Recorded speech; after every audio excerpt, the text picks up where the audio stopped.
Savez-vous, le temps s'est arrêté à Prague? Sentez-vous ce parfum de café? Sur seulement 850 mètres, je vais vous montrer le Carré d'Or de 4 cafés légendaires qu'il faut absolument visiter avant de quitter Prague. Je vous emmènerai dans des lieux où l'histoire s'est écrite, où Albert Einstein a résolu la théorie de la relativité et où Václav Havel a planifié la révolution. Bienvenue sur l'avenue Narodni et ses environs. Nous allons deviner, nous allons déguster et croyez-moi, après cette vidéo, le café à Prague ne sera plus jamais une simple boisson pour vous. Nous avons 4 arrêts et 4 questions. Êtes-vous prêts? Notre première étape, le Café Savoie. Pouvez-vous deviner pourquoi, dans ce café luxueux, les restaurateurs ont dû gratter soigneusement pendant plusieurs mois une épaisse couche de peinture blanche ordinaire? Je vous le dirai dans un instant. Ce café de 1893 est le sommet de la néo-renaissance. Quand on entre, on est immédiatement frappé par ce plafond de 7 mètres. C'est d'ailleurs un monument historique classé. Pendant l'ère communiste, le café était en déclin et servait même de centre de recrutement pour la police. Ces esthètes de l'époque ont simplement recouvert les précieuses peintures du plafond d'une épaisse couche de peinture blanche. Le plafond n'a été redécouvert et restauré qu'après 2001. Il a fallu des semaines pour gratter avec précaution ce gris communiste et révéler sa beauté originelle. Qu'est-ce qu'on s'offre de bon? Peut être ce célèbre Vietnik. Mais comme c'est le matin, je vais commencer par un petit café et c'est délicieux œufs Bénédicte. D'ailleurs, pour le petit déjeuner, on sert ici des œufs de 1000 façons. Par exemple, leur célèbre petit déjeuner Savoie. C'est un rituel. On vous apporte du chocolat chaud, une brioche maison, du jambon à l'os et des œufs à la coque dans un verre. C'est le petit déjeuner le plus célèbre de la ville.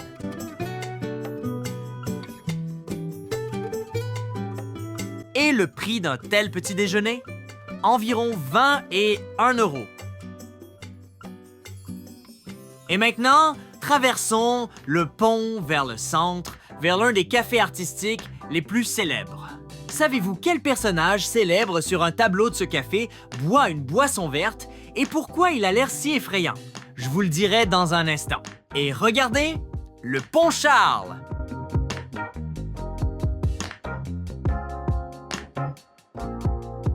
C'est le Café Slavia. Il a ouvert en 1881, juste en face du Théâtre National. L'intérieur est de style Art déco des années 30. Grâce à son emplacement, il est devenu le salon non officiel des acteurs, chanteurs d'opéra et metteurs en scène. À l'époque communiste, le café était tellement surveillé par la sécurité d'État qu'on plaisantait en disant que c'était le salon le mieux sonorisé de la République.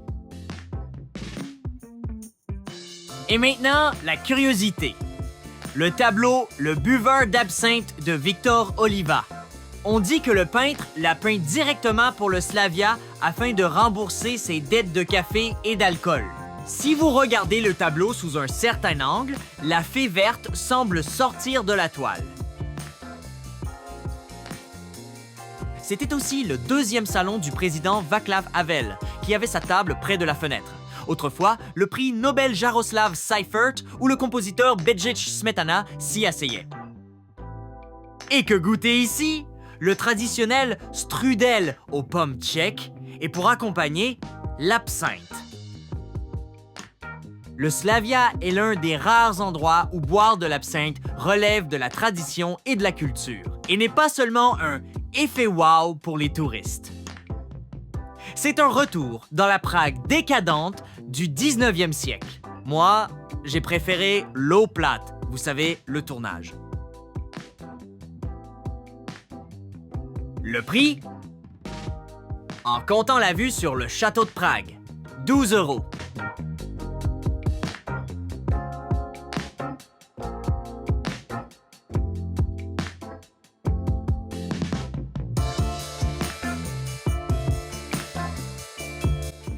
Deux cafés de fait, 2 nous attendent encore. Savez-vous dans quel café les écrivains tchèques se faisaient envoyer leur courrier privé parce qu'ils y passaient plus de temps qu'à la maison? C'est le Narodni Kavarna, café national. Contrairement au Slavia ou au Louvre, où nous irons tout à l'heure, il semble plus tchèque et chaleureux. C'était le centre de la vie littéraire entre les guerres. On disait que si vous cherchiez un écrivain ou un journaliste et qu'il n'était pas à la rédaction, il était à 100% assis au Narodni. C'était la rédaction non officielle de nombreux journaux. Les écrivains y recevaient leurs courriers et y faisaient même les corrections de leurs livres.